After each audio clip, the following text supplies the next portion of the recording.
Hey guys, today we're going to learn on how to delete all archived stories on Instagram. And in order for us to do that, all we have to do is to launch our Instagram application. And from here, we're going to tap on our profiles. And then we are going to tap on the three lines extra located here at the top. Then here on how to use Instagram, just below the saved option, we are going to find archive. Then we're going to navigate below the archive and we're going to see your activity.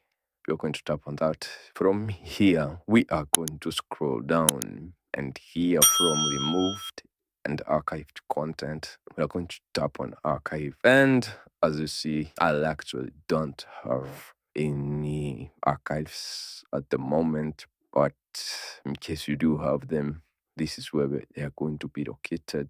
And what we should actually remember is that if we delete the archive, we won't be able to restore those archive pictures or posts that we had. And thank you guys for watching this video. Please do like, share, and subscribe.